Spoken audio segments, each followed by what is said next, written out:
고린도전서 15장 19절에서 20절 말씀 잘 읽겠습니다. 그리스도 안에서 우리가 바라는 것이 이 세상만 해당되는 것이라면 우리는 모든 사람 가운데서 가장 불쌍한 사람일 것입니다. 그러나 이제 그리스도께서는 죽은 사람들 가운데서 살아나셔서 잠든 사람들의 첫 열매가 되셨습니다. 아멘. 오늘 부활이란 제목으로 여러분들과 말씀을 나누려고 합니다. 한 주간 아니죠. 한 달 동안 잘 지냈나요? 집에서 잘 지내고 있었어요? 쉽지 않죠? 집에만 있는 거? 그렇죠. 학교 가는 게 좋아요? 아니면은 집에 있는 게 좋아요? 집에 있는 게 좋긴 네. 못 나가는 게 좀 그렇네요. 그렇죠.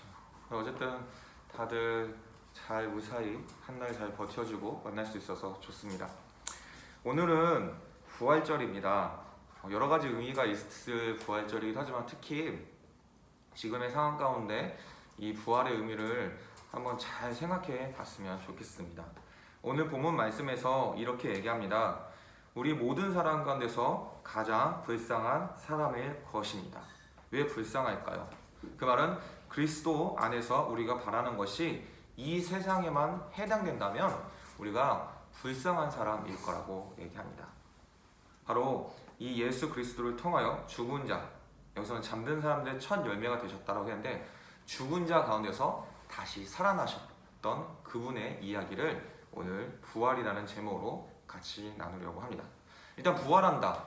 요즘은 뭐 게임을 통해서 리셋, 뭐 아니면은 애니메이션이나 이런 거 보면 제2의 인생, 회귀 이런 거에 대한 키워드들이 많이 유행하고 또 이렇게 많이 인기를 끌고 있습니다.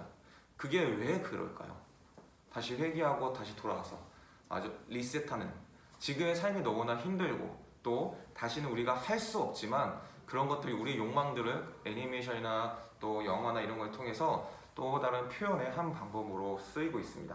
근데 그 의미를 조금 생각해 본다면 아마 지금 사는 인생이 너무나 힘들고 어렵기 때문이 아닐까요? 더구나 지금 코로나로 인하여서 우리나라뿐만 아니라 전 세계적으로 힘든 가운데 있는 시기에 이 부활의 의미가 과연 진정 우리에게 어떤 의미가 있을까요? 부활은 다시 살아남음입니다. 인간은 한 번 죽고 다시 살 수 없음이 정해져 있습니다. 아마 그거는 불변의 진리라고 우리는 알고 있고 우리는 그렇게 믿고 있습니다. 하지만 이 부활은 다시 살아나심을 이야기합니다. 근데 이 다시 살아남이 왜 중요할까요? 아마 그것은 우리 기독교에서의 가장 첫 번째, 하나님으로부터 벗어난, 아니 하나님과 함께 살다가 하나님과 모든 것을 누리고 있다가 자신의 욕심에 의해서 쫓겨난 아담과 관련이 있습니다.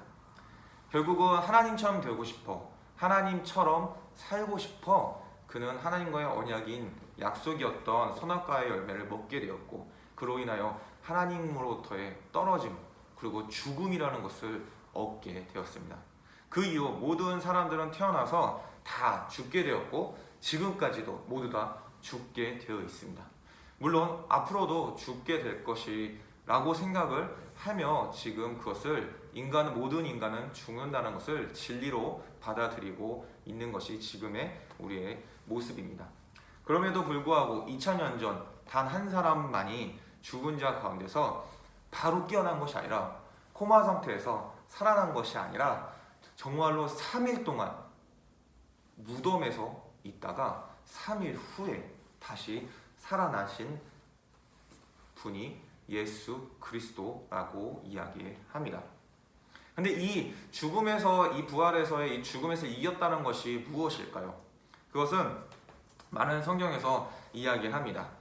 예수께서 이르시되 나는 부활이요 생명이니 나를 믿는 자는 죽어도 살겠고 무릇 살아서 나를 믿는 자는 영원히 죽지 아니하리니 이것을 내가 믿느냐. 또 너희가 내 이름으로 말미암아 모든 사람에게 미움을 받을 것이나 끝까지 견디는 자는 구원을 받으리라 라는 말씀을 하시면서 자신에 대한 믿음, 그리고 그 믿음은 부활신앙에 대한 믿음의 고백을 통해서 나온다는 것을 예수님께서 우리에게 말씀하시며 가르쳐 주고 있다는 겁니다. 무엇일까요? 부활의 가장 첫 번째 큰 의미는 죽음을 이기셨다라는 것입니다. 본디 아까 처음 말씀드렸던 것처럼 우리는 반드시 죽을 수밖에 없는 운명이라고 했고 지금도 그것을 당연하게 받아들이고 있음에도 불구하고 예수님께서는 그 죽음을 이겨내시며 살아나셨다라는 것이죠. 그것이 우리에게 가장 큰 의미는 우리 또한 그 예수님을 믿으면 죽음 이후에 우리에게 부활이 있다라는 것을 의미하는 것입니다. 전사님, 이 세상 살기 힘든데 또 부활해서 살라고요? 인생 다시 회개하는 것도 아니고 이 죽음에서 다시 살아야 한다고요? 라고 질문을 한다고 한다면 이 부활의 의미는 크게 두 가지 생각해 볼 수 있습니다. 세상의 종말 이후의 부활, 그리고 다시 삶에 있어의 인생의 부활. 먼저 세상 종말, 바로 하나님께서 처음부터 끝까지 이 세상의 끝을 이야기하시며 하나님의 나라가 도래할 것이고 그리고 그 도래하기 전에 심판이 있을 것이라고 얘기합니다. 그렇다면 그 심판이 무엇일까요? 하나님을 믿는 자와 믿지 않은 자의 구분을 통하여서 영원한 하나님과의 사는 천국에 대한 이야기와 영원히 하나님과 함께 할 수 없는 지옥에 대한 이야기를 하고 있습니다. 그렇다면 그 천국과 지옥의 그 삶 때문에 우리는 그 부활에 대한 염원과 소원을 가져야 할까요? 결국 나는 영원한 고통을 받지 않기 위하여 이 부활 소망을 받아들임으로써 행복감과 만족감을 얻어야 하는 것이 부활의 의미일까요? 우리가 한번 아담의 삶으로 한번 돌아가 봅시다. 그때는 일하지 않아도 무엇인가 하지 않아도 그는 늘 언제나 행복한 그의 삶에는 모든 것이 갖춰져 있었습니다. 그는 그저 하나님과 만나기만 하면 됐고 하나님이 만들어준 자연세계에서 동물과 이야기하며 그들과 함께 지내는 삶을 살았습니다. 그것이 바로 하나님과 함께하는 삶이었기에 그는 행복할 수 있었다는 것입니다. 결국 우리에게 부활은 이 힘든 세상 속에서 다시 살아나서 우리 육체와 영혼이 다시 부활해서 다시 살아가라는 이야기가 아니라 처음 하나님이 이 세상을 창조하시고 만드셔서 그것을 누리게끔 해주는 부활을 이야기하는 겁니다. 하지만 이 부활은 한시적인 것이 아닙니다. 이 부활을 통하여서 영원토록 이제는 다시는 하나님과 떨어지지 않고 영원한 삶 속에서 하나님과 함께 살아가며 그 하나님과 하나님께서 주신 그 모든 것을 누리고 함께 가꾸며 살아가는 것을 이야기합니다. 전사님 잘 와닿지 않습니다. 전사님들 이 부활에 대해서 실제적으로 얼마나 그것이 큰 기쁨인지 얼마나 우리가 그 부활 이후의 삶이 어떠한지는 실제적으로 알 수는 없습니다. 하지만 우리가 하루하루 살다 보면 우리가 행복감을 느낄 때가 있습니다. 요즘 가장 행복감을 느낄 때는 전사님이 하는 일들이 예를 들어서 글을 잘 써준다거나 아이들이 잘 자란다거나 뭐 그런 것에 행복감을 많이 느끼고 있습니다. 하지만 그 행복감에 비교할 수 없는 그 무엇, 그것이 바로 천국이라고 많은 믿음의 선지자들이 그리고 선배들이 이야기를 합니다. 물론 행복 때문에 과연 천국을 우리가 소망하는 것 또한 아닙니다. 계속해서 말씀드렸던 것처럼 바로 우리를 창조하신 그 하나님과 함께 할 수 있음이 가장 큰 행복임을 우리가 생각해 보아야 하는 부활의 첫 번째 의미가 아닐까라는 생각을 해봅니다. 두 번째, 부활의 의미는 또 다른 의미를 가지고 있습니다. 이것은 믿는 자와 믿지 않는 자의 경계를 나타냅니다. 예수님을 믿지만 재밌는 사실, 예수님을 믿지만 부활을 믿지 않는 사람들이 있습니다.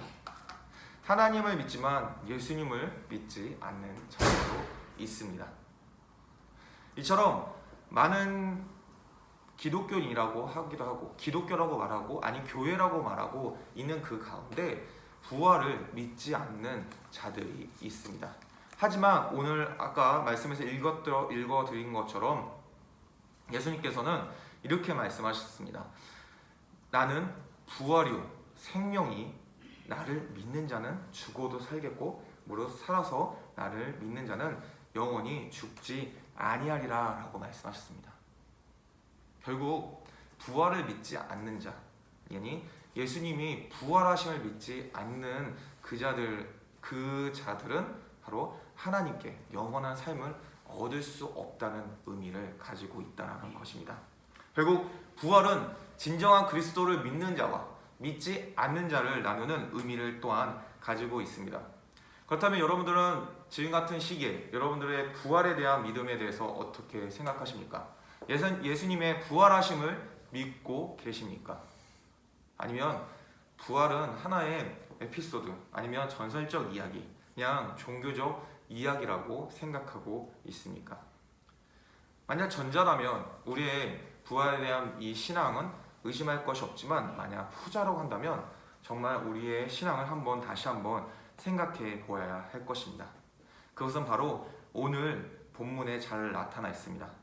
그러나 이제 그리스도께서는 죽은 사람들 가운데서 살아나셔서 잠든 사람들의 첫 열매가 되셨습니다.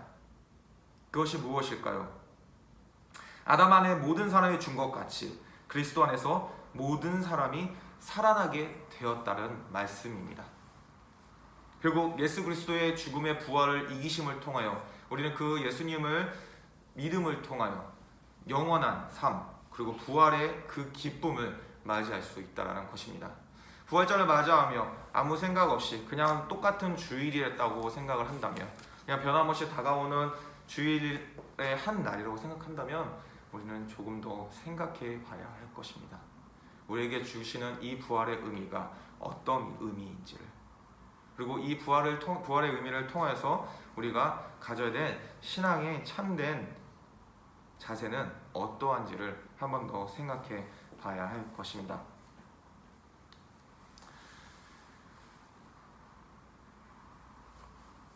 마가복음 13장 14절에 보면 또다시 큰 환난에 관한 말씀을 이야기하고 있습니다. 그것은 무엇일까요? 바로 예수님을 믿음을 통하여서 우리에겐 힘든 어려움과 또 고통이 따른다고 합니다. 그리고 그때는 아무도 모르고 도적같이 우리에게 찾아온다라고 얘기합니다. 그러기에 마가복음 13장 37절 깨어있으라, 내가 너에게 하는 이 말은 모든 사람에게 하는 말이라 라고 하며 최후의 심판과 우리의 부활 신앙에 대한 깨어있음에 대한 경고를 하나님께서는 우리에게 말씀하시고 있으십니다. 부활절을 맞이하면서 우리의 이 종말과 최후의 심판에 대한 고민을 여러분들이 해보시길 바랍니다. 바로 이 부활의 세 번째 의미는 죽음과 심판에 대한 이야기인 것입니다. 부활을 통하여서 그때 모든 최후의 심판 때 모든 자들이 깨어나고 육체와 영혼이 부활하며 그를 통하여서 하나님께 우리가 살아온 삶을 다시 한번 우리의 삶을 심판받게 될 것이며, 그때 깨어있지 않는 자들은 바로 하나님으로부터 버림을 받게 될 것이며, 그때 깨어있는 자들만이 하나님 곁으로 가게 될 것입니다. 부활은 심판을 의미하며 그 심판의 결과에 대한 가장 첫 번째 조건, 그 심판을 벗어날 수 있는 첫 번째 조건이라는 것을, 약속의 말씀이라는 것을 여러분들이 부활의 세 번째 의미로서 잘 새겨봤으면 좋겠습니다. 결국 부활은 우리 기독교에 있어서의 가장 큰 의미이며 가장 버릴 수 없는, 이것을 버리면 우리는 그리스도인이 아님을 우리가 생각해 봐야 합니다. 부활절을 맞이하며 예수 그리스도의 장사된 지 사흘 만에 태어나시 부활하신 그분의 그 부활의 의미를 되새겨보고 생각해보며 한 주를 여러분들이 살아가길 바랍니다. 코로나19로 인하여서 많은 사람들이 교회에 대한 시선, 교회에 많은 민낯들이 이제 드러났습니다. 하나님을 믿는 것인지 사람을 믿는 것인지, 아니면 교회를 그저 다니고 있는 것인지에 대한 우리 개개인에 대한 신앙 점검을 해볼 수 있는 시간이 되었습니다. 거의 한 달 동안 각자의 처소에서 예배를 드리며 그곳에서 하나님의 말씀을 묵상하며, 어떤 이들은 그저 다른 곳에 가고 또 아무 생각 없이 지내는 자들도 있었을지 모르지만, 오히려 이때에 깨어 기도하며 말씀드리며, 그리고 오늘의 부활절을 준비했던 우리 여러분들의 그 마음들을 가장 먼저 하나님께서 아실 것입니다. 이 부활절을 맞이한 이 아침, 여러분들 삶 속에 온전히 온전한 예수 그리스도의 부활하심의 기쁨이 있길 간절히 소망합니다. 그리고 그 부활하심을 통하여서, 이 부활을 통하여서 우리만 느끼고 우리만 만족하고 우리만 깨달아서 깨어있는 것이 아니라 내 곁에, 내 주위에 함께하지 못한 그들에게 부활의 가장 기쁜 소식을 전했으면 좋겠습니다. 그래서 여러분들의 부활절을 맞이함을 통하여 예수님께 가장 기쁨의 부활이 되길 간절히 소망합니다. 기도하겠습니다. 사랑의 하나님 아버지, 부활절을 맞이하여서 우리의 삶들을 돌아봅니다. 우리는 깨어 있어야 하고 또 그 부활의 기쁨을 소망해야 하며 그 기쁨으로 우리는 살아가야 합니다. 다른 것과 다르게 모두 죽음의 그곳에서 온전히 하나님을 만나게 해주시며 부활의 믿음을 갖게 해주심을 감사드리며 오늘의 부활절을 온전히 하나님께 드릴 수 있도록 도와주시옵소서. 예수님의 이름으로 기도드렸습니다. 아멘. 이 시간 헌금 하는 시간입니다. 네. 헌금은 각자 주시고 내게 있는 모든 것을 찬양하고 기도하겠습니다.